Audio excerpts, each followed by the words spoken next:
Welcome to Blue Collar Mystics, the under-the-hood approach to the depths of human consciousness. So many mysteries, so little time, so many big words. That's why we aim to take the mystical and make it practical, usable in your everyday life. And we want to hear from you. We want to hear your story. What happened when you started asking yourself the real questions? Like, who am I? What is this? Is it a hologram? Is this some kind of weird cosmic joke?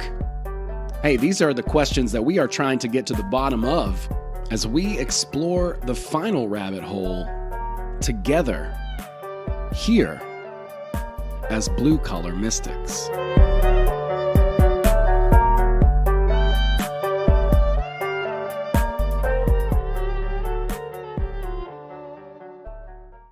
Hey, welcome to it, everybody. We got Admiral Hits, aka James Thomas, in the house. He's doing everything at once. We're happy to be hanging out. I'm out here, man. I've been taking some crazy risks, doing comedy, trying to get booked. It's crazy. It's wild out here. But I know he's been on the road, and I'm happy to have you back on the show. We have some awesome folks stopping by, or at least an awesome person stopping by. We're doing everything at once, guys. It's awesome. Thanks for hanging out. Mystical Blue Collars, let's go, baby. Let's fucking do this. No, thanks for hanging out. The chat's already looking really lively, and I appreciate you guys for hanging out. I'm your host, Owen Hunt, Bootsy Greenwood. I have James Thomas, aka Admiral Hits, who just is getting back from Electric Forest and Sonic Bloom. Oh, and he just fell out of the stream. So we're gonna bring in Precious Marie. Precious, how you doing there? Oh, I'm doing lovely. We also just got back from Sonic Bloom, back-to-back Electric Forest. Were you working as part of the crew? Yeah, I was doing, I helped a little at Sonic, but primarily at Forest. That's cool. Well, I'm really happy to have you in. Thanks for jumping in. Tell us a little bit about, thanks for getting back, bro. Yeah, I hit the wrong button. I've never done it on my phone before. Oh, it's all good. All good.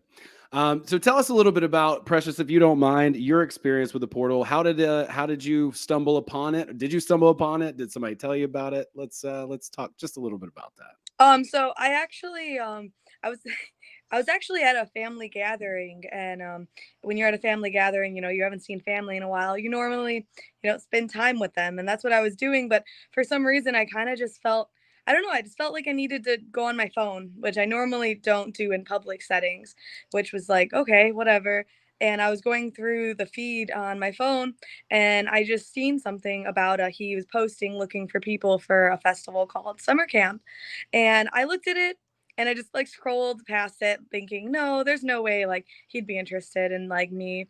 And then I like stopped and was like, no, this is something that like I've been looking for a while. And I stopped like doubting myself, and I decided, you know what, worst comes to worst, just doesn't respond. So I sent him a message just expressing just kind of who I am and how this would really benefit my growth, and how I thought I could be a really good part of this for the future. And he got back to me, and here we are a few months later. And honestly, my life has changed.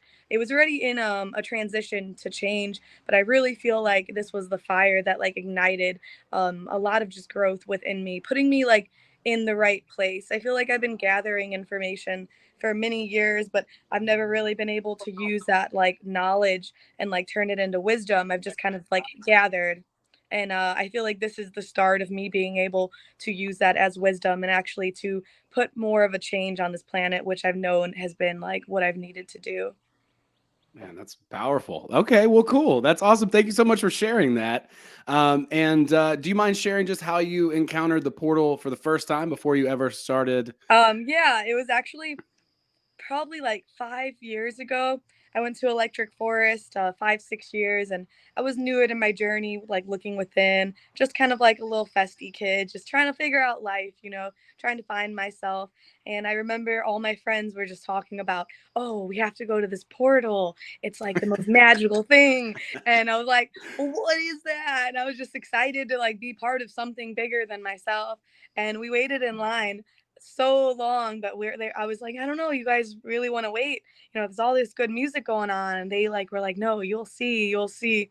And when we went inside, it it was something like I've never really experienced before. And the whole weekend was very hectic. I went there completely alone. I lost my camp, didn't know anyone, and for a moment, it just didn't feel hectic anymore. It felt I don't know. I got to stop looking around and looking at how beautiful and awesome everyone else is. And it gave me a moment to tune into myself and actually start to see how beautiful I was and how powerful I was. And it did something, and I just never really forgot it. So when I seen this opportunity, I had to jump on it. That is so cool. All right, I love that. So, just for anybody who doesn't know somehow, because I've been talking about the portal ever since I've been in it. So I've been yammering about it for like over a year now. But the sonic portal is what James would call his psychedelic spaceship. I'm gonna see if I can get this image up here because it's really nice. Let's see if I can share it. I think I can. Yeah. So that's the inside, and this is the new model. But I want you to tell us a little bit about it, James, and just, I mean, there's so much to it that I could just talk about, but I don't want to do that. I want you to do it. So tell us a little bit about it. How did this thing even come together at all? I mean, this has been a thought in the back of my mind for quite some time, and the original prototype worked so damn good that we never try to expand upon the idea.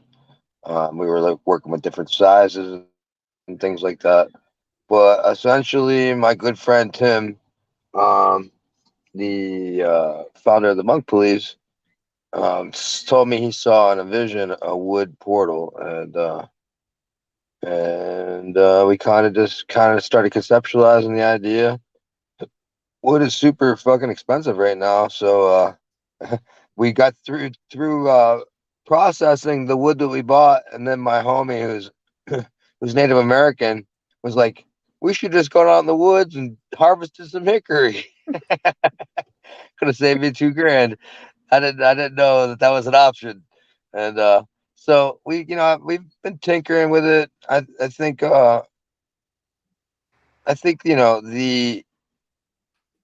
the wood absorbs the vibration more.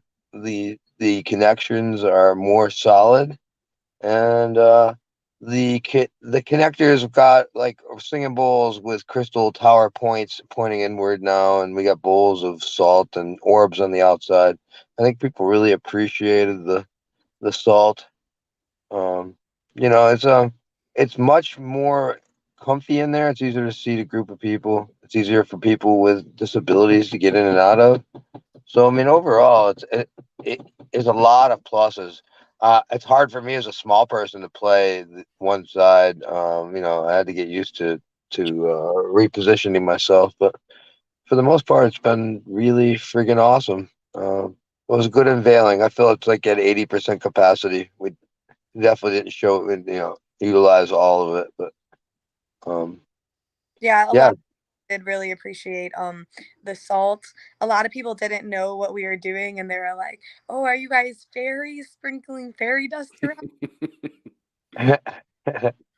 I love that. That's great. Yeah, I mean, it really is beautiful. So great job with that. Yeah, for anybody who doesn't know, I mean, like it's an experience really unlike any other. And I love the way that you introduce it, and I love kind of your story too, Precious. It lines up to me because I think that James and I have just a lot of similarities in how we want to present things because he's like, come in, ride my spaceship, right? There's no promise, there's no thing, it's just an experience. It's a beautiful piece of art. And can you talk a little bit about how it came together in its form? Like, I know a lot of people will do gong stuff, but I haven't ever seen anybody do anything like what you do. It's completely unique. So the evolution of the Sonic Portal psychedelic spaceship really came as a result of me separating myself from the New Age movement and the healing community. I think a lot of them have a lot of training and a lot of modalities outside and therapies outside of gongs, and gongs kind of subsidize those things. And my original operation was kind of threatening, and it made people nervous. And so, the more that I kind of pushed the wrong buttons, and the more the community was arguing over words like gong bath and other techniques and other faux pas type ideas, or I just really started to push myself away and differentiate myself from the healing community. It's kind of like I didn't have much approval, but it's like a death metal band is playing the same guitar that a folk singer is playing. So, it's like nobody can really say how and what and why, and like my technique is wrong or any of that. So I kind of set out to devise my own exploratory experience, and just make people aware of what these instruments can do. It's like take away all of the claims, and make it fun, lower the expectations, and let people's consciousness create their own experience without me or my compadres or contemporaries trying to load the pistol and telling people how they think that the person should experience it. Yeah, I think that's awesome. I like that you leave things up to interpretation. There's something I think beautiful about that, because we talk a lot about, who is the master that makes the grass green. We have the power to tell the story. The map is not the territory. That type of idea. And I think that you carry it with you really, really well. Everybody's everybody's got some great things to say about the way it's looking. And some zingers too, right? Like way better than Bob Lazar's junk heap. You know what I mean? Like that's spot on. Who's Bob Lazar? I love it. That's great. What I I love feel like that is like, this gives people a chance to be able to experience something like this, who would normally let their mind block this type of experience out. A lot of people who go in there aren't people who are people who are on their like spiritual path, and they really wouldn't be open to this type of idea if we're like, oh, it's a sound bath, oh, it's this. But instead he's like, oh, do you want to ride our psychedelic spaceship, do you want to blast off? You could get people in there who wouldn't ever have a chance to open their mind to something like this. Yeah, it's really punk rock, and you gotta love that, like that. And there's a lot of different approaches. Not everything is for everyone. Sometimes there's like really pious, spiritual people who just, I don't know, maybe they just like the smell of their own farts. I'm not really sure what happens, but there are those people out there, and there's those people in all walks of life. And I've just never been a big fan of how that sort of comes across. I like it a lot more when it's up to me to have the experience and classify and categorize it and connect in a way and fill those dots in. So I love the way that you present it. Like, hey, you want to ride my spaceship? I mean, you don't have to, right? I'm not promising anything for you. And every time I've done it myself, I've had a completely unique and different experience too. Can you talk a little bit about like just what the gongs do and what they represent? well, there's a lot of speculation about the history of the gong, but essentially, from my perspective, after hundreds of thousands of people coming through, essentially they're creating a situation of forced meditation, and in that space, most people in our society and Western world don't meditate. I would say it's a very small percentage of our population put the time in to meditate, and there's a lot of magic that happens when you shut down the mind and look within, and give yourself a little bit of time to like reflect and an experience. And since people don't do that, I think the gong really accelerates the beginning curve of meditation.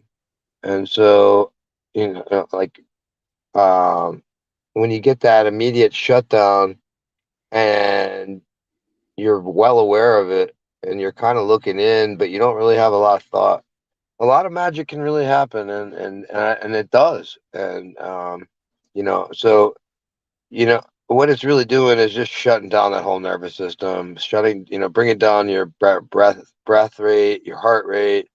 um it's just bringing you kind of to a place of homeostasis. And there's a little bit of entrainment going on there, and then entrainment, once you get into that super relaxed state, can induce certain things within the mechanics of your mind or your brain. And I don't know who's predisposed for what or how. Like, I can't tell you if you're gonna have a mystical experience or get rid of your hangover, but I kind of find that the sound gives you what you need when you need it. Whatever that may be. And you might not know, but your soul does. And when you get the mind out of the way, that soul can kind of take over, your heart can take over and run the show a little bit. Makes sense to me. And I imagine like people come in there all kinds of ways too. I mean, that's how it was. Of course, it wasn't nearly as busy as what you guys just did at Electric Forest when we were at Soulfest, but I can only imagine. Talk a little bit about that. What was it? What was it like? How were the past couple of festivals? What I was the mean, vibe? the last two festivals are what I consider to be home. Sonic Bloom is more of a transformational festival, more of a tight community, um, kind of more of a free range fan type of situation. They trust us to have fun. They trust us to party. They trust us to take care of each other. And it generally works out pretty well. And that vibe really, I would say, ripples through that whole small event. And people have a lot of fun there. Um, it Electric Forest is a whole other monster. It's where we all started. It's where we started playing around with these things and trying to make something of it. And it everybody knows, or at least has heard, that there's a mystical experience in the woods. And so we never not have a line there. I don't think, except for morning time for the first hour. There was never really a time when there wasn't, you know, 20 people waiting, 30 people waiting. A Sunday, there was 100 people in line at one point. Yeah. And so, it's like, it's really an honor to be recognized in a way that people will wait in that kind of line. Um, and it's also a lot of pressure too, because you're waiting in line for an hour or whatever. I sure as hell got to deliver what Yeah, you've heard better about. not suck, right? Yeah, and exactly. It's like, and still to this day, it's like, I don't think I'm gonna suck, and I don't think it's ever gonna be bad, but there is a certain level between good and incredible. Sure. And there's nothing wrong with good, but I want incredible. And often they come out and say it's incredible, amazing, fucking remarkable, all these words, and those are all hard things to live up to, And I'd say that my crew and I really keep I would say at least an 80% range of magic and amazement going. It's like it does get tiresome, and it is a war of attrition. The dust in there is incredible. Uh, um, you know, uh, but they provide us with a lot of amenities, water and showers and things, ice, to like make the weekend good. So it's like, there's a lot of give and take. And it's just an honor for so many people to to have it at this point, to have them know how they're integrating it into their weekend. Yeah, that's really cool. Well, I mean, it's one of those things where even at Soulfest, everybody recognized and it was just a lighter fare at that particular it just was a very lower attended in comparison to what, like, Electric Forest must be, and some of these other festivals that are much larger. But it was the same thing where you could tell that everybody. Yeah, it's the same. They were all excited, even if they weren't going to do it. They were excited it was there for people who were going to do it. And that's just really, we're definitely in a stage now where, even if they don't know our name, they know what we look like, and they know, like, oh, that, gong guy, spaceship, whatever, whatever, however way they identify it in their, in their mind. But it's definitely gotten to be a thing. There used to be a day where we'd have to corral people into this and talk them into doing it. But yeah, it's like Precious and her partner Michael. They came on board and really embodied what we're trying to accomplish, and they made this leg of the tour a lot of fun. Kept me young. Yeah, But blessed for the opportunity. Yeah, that's awesome. It was definitely and especially the crew this year for Forest and Sonic Bloom. They were just amazing, and I can't ask for anything more. As long as people are enjoying it and we're filling it up and everybody's having a good time, it's we're blessed to be able to do this work. I'm definitely not seeing as many shows as I used to, but I prefer self-care at this moment. I cooked dinner instead of seeing Grizz the other night.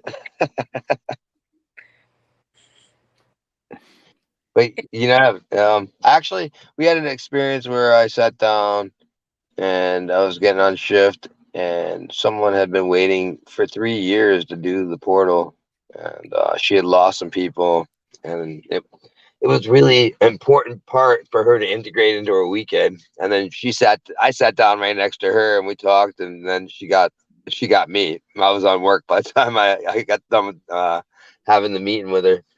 And it was super magical. Like, there's so many stories of so many people who have been going there for over 10 years, and they all tell people to come. Even if they're not coming, they're going to tell people to come. And it's a really blessed place. It's a really special spot in all of my spots. There's every spot's kind of its own monster, but I mean, the Forest is just pure magic. That's awesome. Mm-hmm. Yeah. Where else are you going to be this year? We're doing Burning Man, maybe Halloween, but it's time for me to get back to work. I got to finish building a spaceship and really working towards working on some of these other projects. I've got I just finished my final script, my final draft of a script today of a movie I've been writing, and I have another one up the pipe that's already outlined.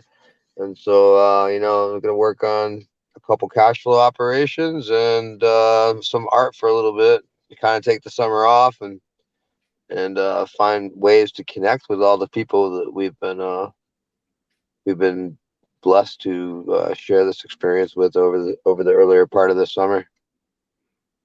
Right on. Yeah, man. I just I read the cold open of your script. That's all I had really time for. I was running out the door. I tried to do a open mic that's down the street, and then get back here. Yeah, but I'm really excited. I know you've worked really hard on that script, and the version that I read, which was a couple of versions ago, was great. So I can't wait to get into it. I'll definitely be diving into that later on tonight. That's awesome. Yeah, I feel really good about it. Like, I'm definitely at a spot where all the logic works, and like you start to write in and you write darlings in, and you don't want to kill your darlings, but there's just sometimes when like I've already murdered 100 of my darlings in this film, and you just get to a point where you have to compromise with yourself and make a movie that someone will buy and not a movie that's just going to get read, so I've come to terms with that over the period of time. But yeah, man, it's been fucking pretty magical year. I'm really excited for the work you and I have ahead, and and moving into the fall with a really good plan. Like definitely have a lot of new ideas, and I've seen a lot of things in action, and it's just amazing to just be out again and interacting with people on a scale that's normal. You know, nobody was fucking scared of coughing and sneezing, and it's just like we've all accepted that life is normal again in that community, and we're acting as if, and it just feels good. There's just no fear out there, and we're all loving each other again the way we were beforehand. Yeah, it really feels good to have that community back. Yeah, I can totally agree with that. Even just locally here, I ran into some people over the weekend and even thought of somebody. I was like, oh my God, I got to text her and hit her up today. And she's like, I'm working on this cool crypto project. And I'm, oh my God, that's awesome. I feel like I've just been buried for 2 years, in my house, which I mean, could be worse, but it is really, really refreshing to see people. Yeah, I mean, you have to be buried before you start to grow. So They tried to bury us, but they didn't know we were seeds. That's awesome. No, for real, I feel like COVID gave a lot of people that time to like stop and like have time to like find themselves in like many creative outlets. I know that it gave me the time to realize like how creative of a person I was. I started like my clothing business during COVID because of that, So it, it's not a blessing in disguise, but like in a sense, it was nice to be able to see more of what I had instead of just work, work, work, work, work. Well, what I always say is life has never been short of crisis. And, we have galactic crisis, global crisis, national crisis, local crisis, and personal crisis. So the only common denominator is how we deal with crisis. And the crisis is really manufactured. There were people were dying, but people are always fucking dying. And that's the problem is the news told us that we needed to be scared of some shit, and everybody lost their goddamn minds. And it's how we deal with crisis, because it's never going to stop coming. And if you think it is, that's just you're insulated from the true nature of reality. And learning how to deal with crisis helps make you strong for the next crisis. And honestly, it's like not for COVID. I ain't gonna apologize for living well. I mean, I fucking didn't have a pot to piss in, a window to throw it out of. I didn't have a motor vehicle. I didn't have anything. I had a pen and paper, and I just wrote through that shit. And so it's all how you look at it. And but it was a blessing for me. It changed my life. It changed my perspective. It strengthened my relationships. It made my art more. It made me not rely on festivals to survive. It made me build community with the people that I was around. And so I mean, I consider all those very strong positives, especially the relationship building part. And so to me, it's no different than a World War II or a 9/11 or a Cuban Missile Crisis or any fucking thing that's happened in history. It's something that happened, and we have to deal with shit as it happens.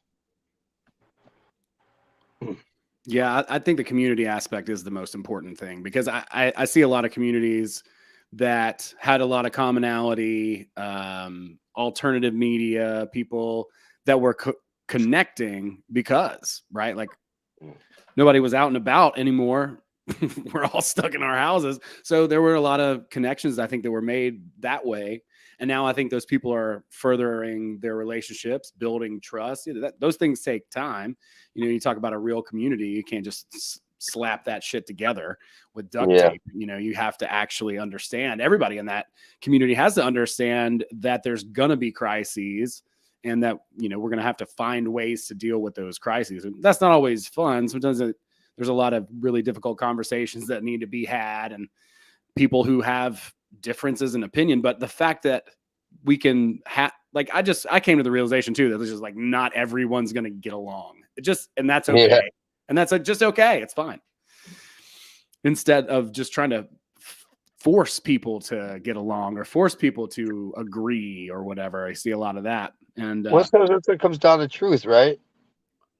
I'm not trying to please everybody. I'm just trying to express my truth, and it's going to attract and resonate with whoever it does. You know.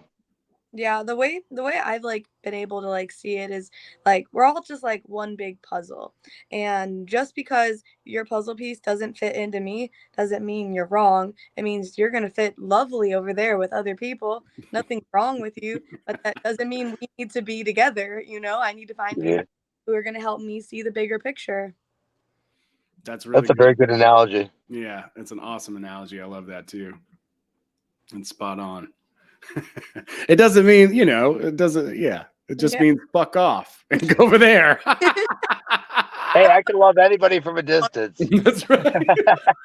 It's not, it's like, and it's not, and I have no fantasies that everyone's gonna like my flavor, like, and that's okay. Like, life is a very nebulous, energetic exchange, and everybody has their perspective, and their perspective is what seals their now, and until it gets open, all you touch and all you see is all your life will ever be, and I'm prepared to let people be themselves.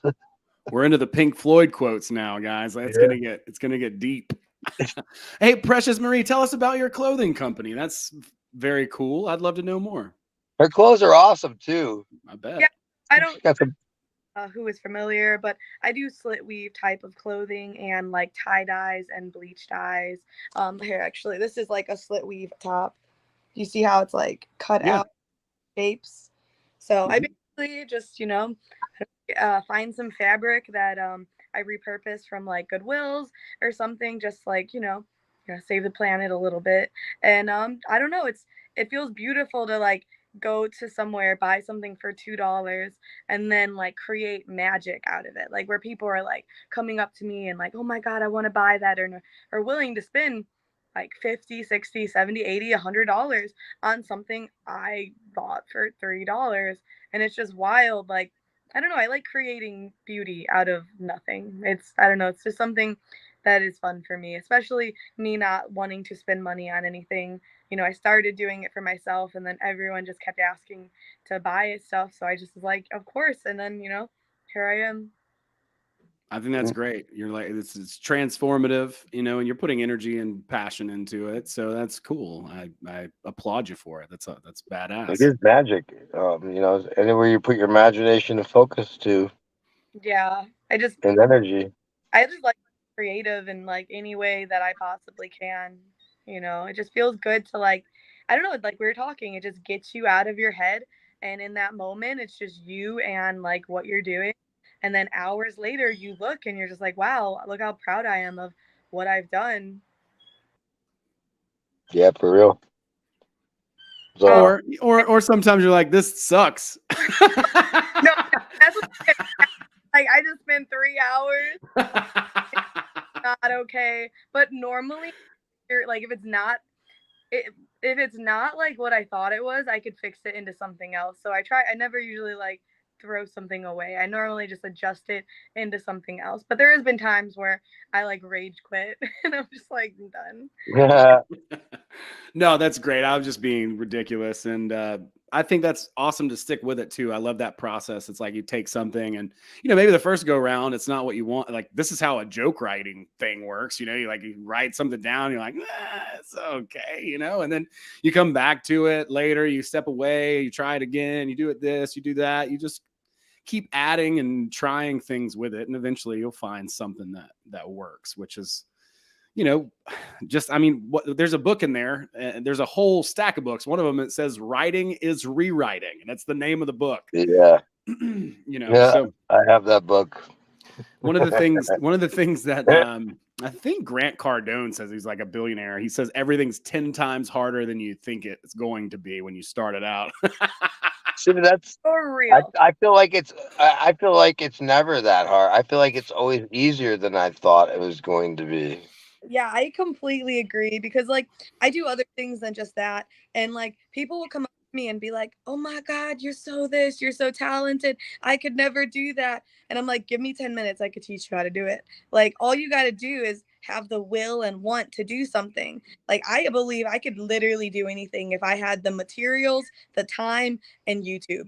Like, Yeah, Right. YouTube University. It definitely helps. Well, I mean, like you would think it must be easy to paddle a boat down a river, but it takes, a little bit longer. There's a learning curve to things, especially creative things. That's just what it is. Like I said, writing is rewriting, and that's good. It's good to have confidence and believe that you could do anything, obviously, but it's also good to understand that there's going to be a little bit of progress and some dips and ups and downs and things like that, at least for me. So, and oh some no, some completely. people are certainly more talented than others, and YouTube definitely helps. Facebook user, I don't know who that is. It says Facebook user, but I say YouTube definitely helps. But yeah, I mean, you got to stick with the process, and I like processes. I'm a big fan of like processes that often they seem like easy. They seem just like you're kind of just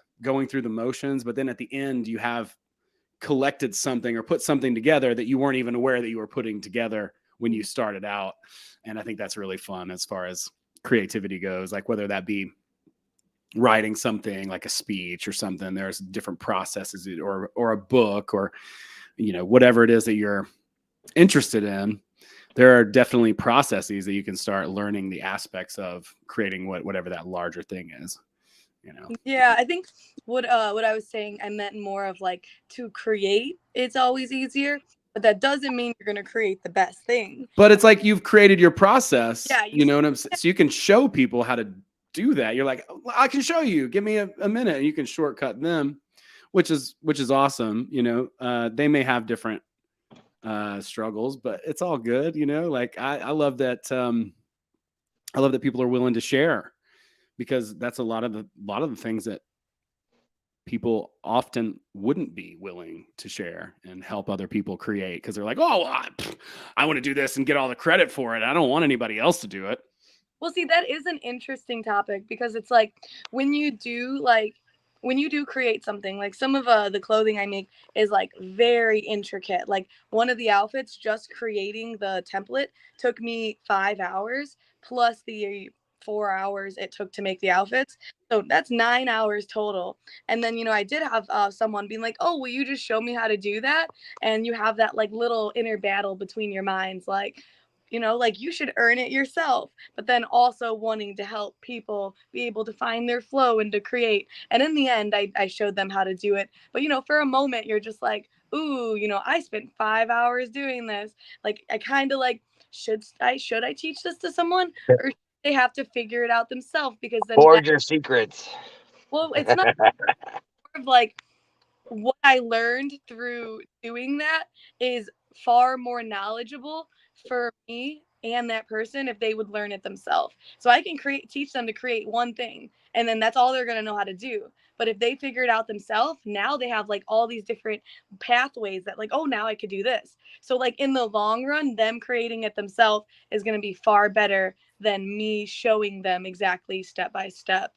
Yeah, you feed a person a fish. You give a person a fish. You feed them for a day. Teach them how to fish. You feed them for life.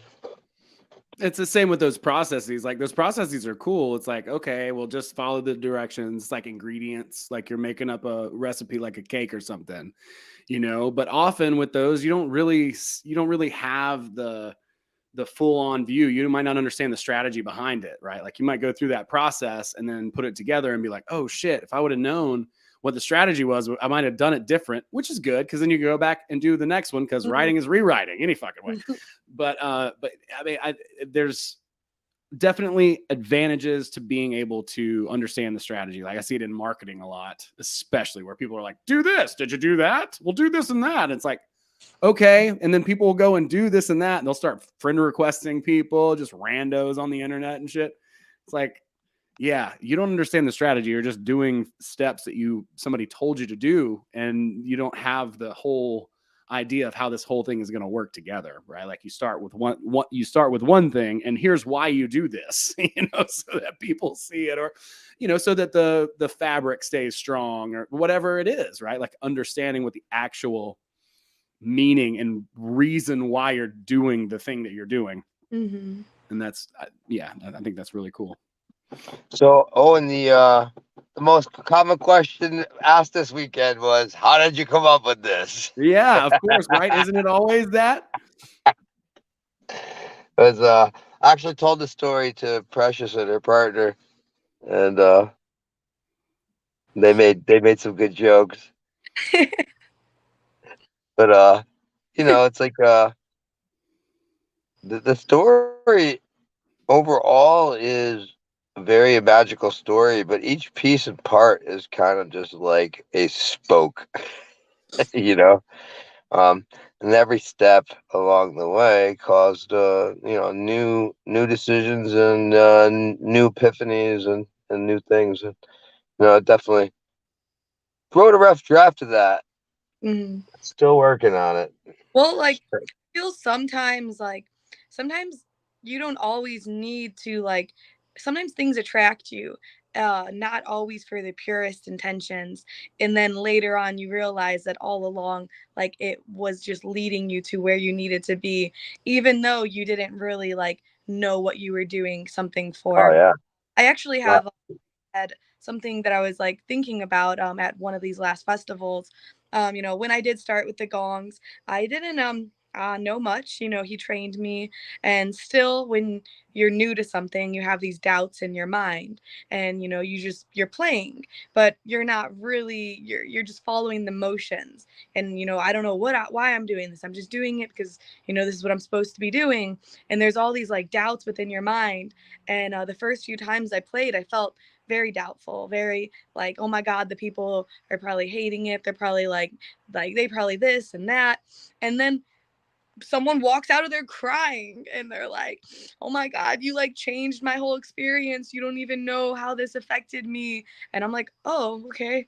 And then a few hours later, someone else comes out of there and gives me the biggest hug in the world, telling me that literally like this experience is like changing their life, and like this moment helped them realize this, and now they're going to move on to their life bettering doing this. And I'm just sitting there like, what?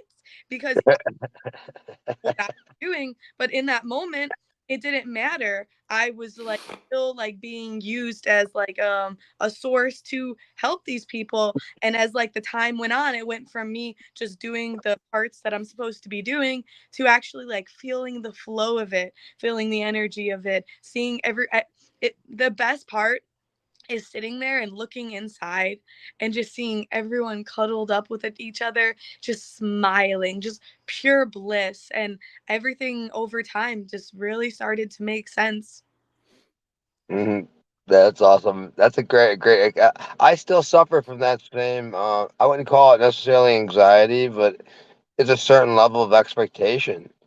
People Yeah. go and tell everybody at camp how fucking awesome we are, and they show up and they say, "I heard this is awesome," and now they have the expectation of it being awesome, and we have to be awesome, and it usually is.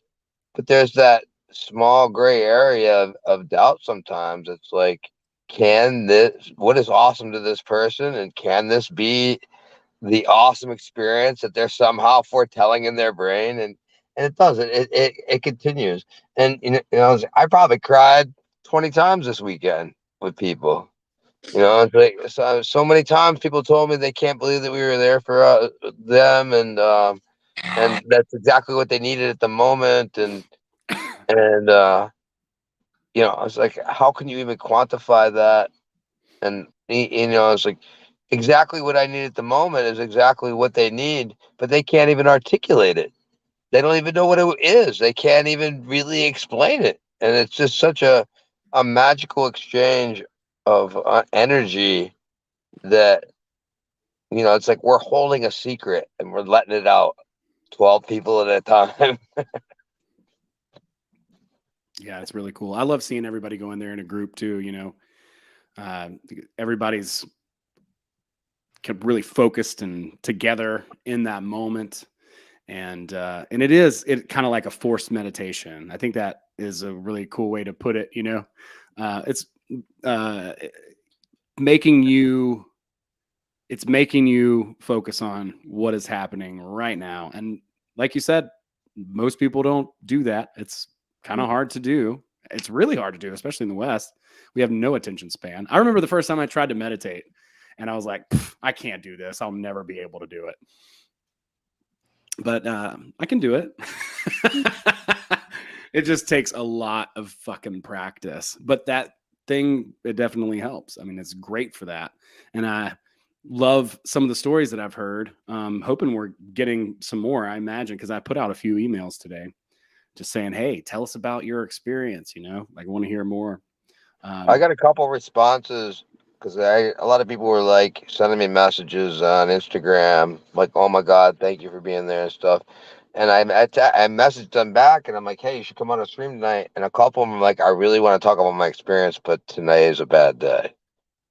So we got a few people, aces up our hole, and it's like usually the people that take the time to write and take the time to like leave a comment, those are the ones that really had that really powerful experience. And even if they can't articulate it right now, if properly motivated and properly stimulated, that you can get it out of them. And and they're never the same. It isn't like a business as usual type of experience. It's everybody's circumstances are so detailed and finite that like that none of them can be repeated. But it's tough to use. Like you can't really put on a product. This will give you exactly what you need. Right. But yet it does. Every time I was tired this weekend, it woke me up, and every time I wanted to go to sleep, it put me to bed. No, for real. Like I actually the later shifts, I remember like taking like a nap before like the 2 a.m. shift and getting up and walking there like, oh, like, duh, I can't do this. My body's so tired. And I would go in there and I'd be playing. And by the end of the shift, it was the weirdest feeling. My body would still be tired, but internally I was literally like vibrating. And I just am like, what is this feeling? It is so interesting. Yeah, it's definitely I would say that especially in a lot of ways that we're getting a lot of those vibrations too. We're not getting them direct like they are in the middle, but we're getting a lot of residual reflective vibration. No, I really do feel that. And actually I had something to say, like a little backstory just with me, it might help and you understand this better. But like growing up, I was just the most shy person that you possibly ever could talk with. I didn't talk to anyone. I didn't have any personality. I was just always connecting to all the energies like outside of me, like paying attention to this. Like no one teaches you how to be a human. No one teaches you how to like control your inner mind and everything. And through things such as the gongs and like flow, it slowly taught me that I was living life being, like just observing everyone. And for those small moments, like with flow and the gongs, like I said earlier, it slowly started to teach me to like tune into like who I was. And eventually I became the person I am today, who is, I have more friends that I ever could count. I just love so many people, and I am the literal opposite of like who I was. And it's definitely for things such as the gongs and the community that we've been in. I think that's really interesting and really powerful too, because I think we both and probably all have a strong passion for helping people to understand and uncover their self, right? Like we go through life, our whole life, learning about all this shit out here. You never learn about what's going on inside of you. Though, and that's really where the sort of spiritual, I guess that's what spirituality means, right? It doesn't mean like crazy, ridiculous shit or like new age, whatever. It really just means paying attention to what's going on inside of us. And I love that the spaceship has had such a profound effect on so many people to kind of help them to tune in to themselves. Those vibrations. I mean, we did a call-in show a little while back, and there were a few people that called in and talked about that. Like one guy completely changed his life. He's doing gongs now, right? so so pretty cool to see that. And I think any catalyst, anything that can really push us within, start to ask those questions. And you know, I try to be as outgoing and forthcoming about the ideas of looking inside, of spirituality and what that means, and that's why we talk about the things that we talk about on the show, and that's why it all sort of folds together. So I just So love that. it's kind of a convoluted dance around the term God. I mean, Yeah, that's what meditation is really always boiling down to is creator source is a slice of you, and when you look inside, you feel and become a part of that, and that's where that magic comes and gives you the power for the trajectory of your life. And a lot of people have a lot of hang-ups about what they think that word means, and what spiritualism is, but ultimately the real power of God is directly inside of you, and it comes through meditation. And if you want to call it spirit, source, creator, whatever, I mean, there's a million different terms for it, but ultimately that's where that power is, and it's within you. And there's no denying it once you really fucking find it. yeah. There's a song I've been listening to, this band called Brain Story, and there's a song that says what you just said, I think, pretty well. I'm going to throw it in the chat. The name of the song is Beautiful Beauty, but it's spelled funky. But the hook of the song is some call it God, some call it love, but I know it's much more than that. So I think that's pretty accurate. Because I mean, like, what are we trying to identify here? Like everything, the thing that can't be defined, that Yeah. that elusive ever thing. Somebody says in the chat, chi, prana. I've never heard of Vril. What is a Vril? I guess it's the same thing. But that's cool. I'll have to look up where that comes from, or if you want to tell us, Mr. Beats. Well, it's so interesting. Like people who are newer to their journey will see someone who's been on their journey for a little bit longer, and in a sense, like we'll just like look up to them, and not like I used to do this. I'd be like, oh, some people are just born better than other people. Some people are just born like they're just lucky, and I didn't realize that that's not true at all. Like we are all completely the same, and it's like the people that choose to take time to like clean themselves and to like work on themselves, those are the ones that like shine the brightest. But that doesn't mean just because you aren't shining right now that I'm any better than you or you are any better than me. It just means that I've put in more time, brightening myself. And I heard something that said basically like our job is to get ourselves out of the way to let universal consciousness shine through, and those are the Yeah. people who shine the brightest. Like when I see an artist on stage, I don't feel I feel the same as them in every sense. I don't feel they are above or beyond or anything. I see them and I recognize them, and I recognize that within myself.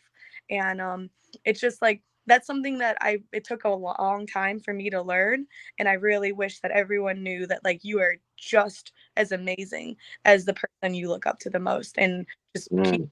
the work, keep trying to figure out what inside of you that isn't working, and just like keep moving forward. That's really good. It really is. Yeah. I mean, it's all those folks, you can't help but like admire people who have done, amazing things, whatever that is. You see an artist on stage, for instance, or whomever, and that's not a bad thing. That's admiring. But again, it's back to that process of that work, because Well, you as got long as to. you realize that you can admire them, but as long as you know that you could be just like them if you put in the time. Like as long as you admire them, but know you are just as like beautiful as them. Well, it comes down to like love without idolization and love with no possession, right? Mm. So it's like it's loving from a center point balance, and that's a love in idolization. And if you love in idolization, your idol will end up breaking your heart anyway. Yeah, that's why they say don't meet your heroes. It's Uh, I've, al- true. I've already met a couple of my heroes, and it don't always work out. Yeah, it doesn't It's like, always. Sometimes it does, sometimes it doesn't. It's one of those weird things, right? yeah, it's like Oh, dude, no, but that's great. I mean, it really is about that time, and and putting that in. And I think the more that I like the way you say that, people brighten themselves, the more that they just influence other people to do that same thing. But we all have to know and remember to remind everybody, hey, we are all the same. We are all the same. I can't remember who it was. Maybe Adam Smith that said, no, the street sweeper son is no different from the privileged king's son or prince or something. I'm butchering this quote. But it's also too, it's like for those who are a little bit lower in their awareness on their spiritual path, wherever they are on their path, and it's like, and I used to have it when I would look, from an unhealed perspective towards other people who were living happy, and was like, damn. But the reality is even as a healed person now, life is still hard for us. We don't have it figured out completely. Like, it's just easier to deal with. It's easier to live it. It's easier to experience it and surrender to it. And so there isn't anything to look back at. I mean, I fuck up and still revert back and be human just as like the next person. But I'm more aware of it and mindful of it. And Yeah, it's like, be on this plane. yeah, and that's the thing, is we can't even see what the fuck we're doing. Someone made a joke with me the other day that told me that my spaceship is really a portal for trapped ghosts to cross over. So wherever we show up, all the ghosts are like fucking like, oh, it's here. The sonic portal's here. We can cross out now. I'm putting another tune in the chat for on that little note here. Mr. Beats says it's like cleaning the window to your soul so it can shine. So I threw another song in there. Right. Yeah. But I'm ecstatic. I know, you've been on the road, you've been working. I really appreciate everything that you do. And god damn, dude, the spaceship is just so fly looking with the wood. I can't imagine how much work that was, but it looks incredible. I got over 150 hours, not including the steel. I think my friend's got about 50 hours in the steel, and then so spending 6 months of planning and sourcing stuff, the supplies and the materials, conceptualizing it. And here's the big fucking deal too. I never built the goddamn thing. We never did a test run. We literally brought it to Electric Forest. Like people brought pieces from all over and we somehow converged them on that giant property to get to one spot. And it took us about 6 hours to put it together. And then we had to do a little bit of problem solving, and it was a unique set of situation, and it came together. And somehow I had the foresight to make a couple last minute decisions that somehow really managed to pay off. I got longer threaded bolts and stuff right before we went. I don't even know what caused me to do it. It was just like a little intuition in the back of my brain, because I didn't know I needed them, but I guess I did know I needed them because I went and got them. But yeah, so but it took us about 6 hours. I think next time it'll take us about 3 hours to put it together, and that'll probably get down to about an hour and a half once we really know what we're doing with it.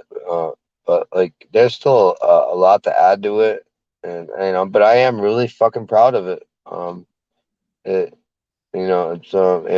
It was conjured up and conceptualized by my friend and I, and he lent me the money to actually build it,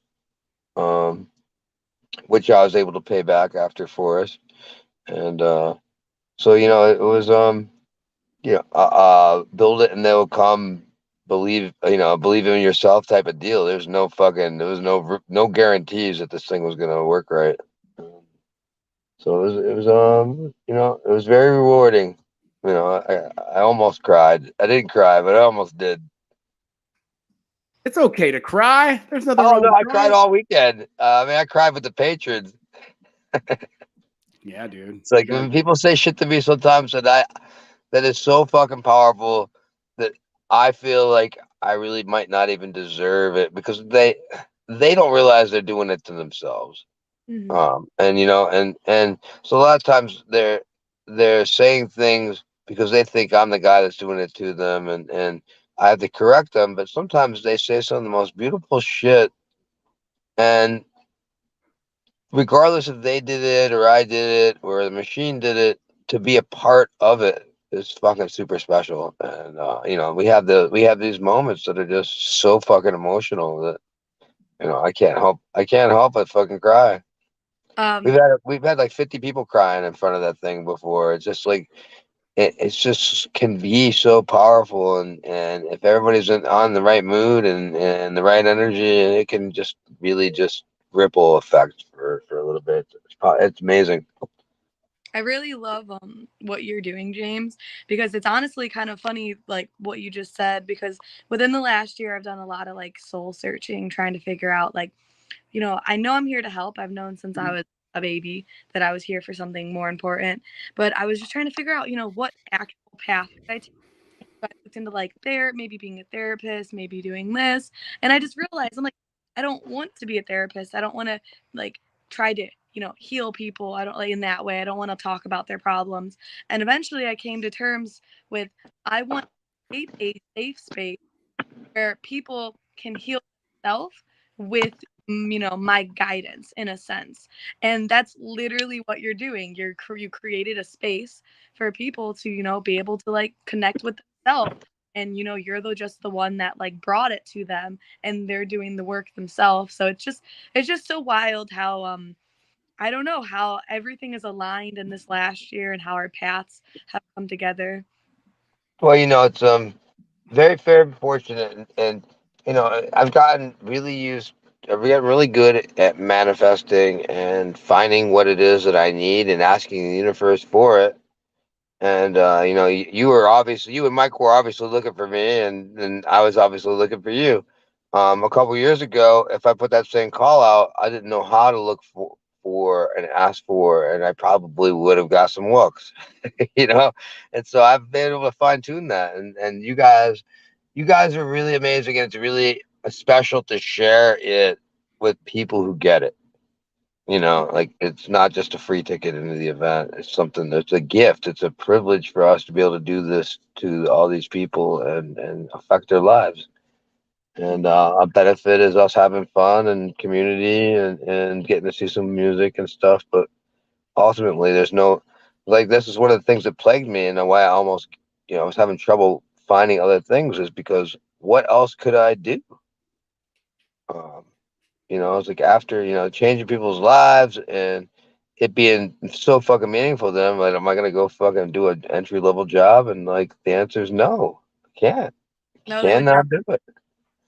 So, but back to the drawing board, and we're gonna continue to figure out ways to bring this to the masses and find ways to monetize it in an ethical fashion for in the proper ways. It's like I really feel like we should be getting paid to do this at these events, and that we shouldn't be asking these people for money and soliciting them. And Mm. and the more that we build new models and create other cash streams, the more we won't even have to ask. So I'm very excited to see what comes together in the next year. Especially winter time's my most productive time. It's when I really got the creative thoughts working and flowing. So, um, yeah, I'm happy to have you guys on board. It's been a real fucking pleasure to have you both come and help us.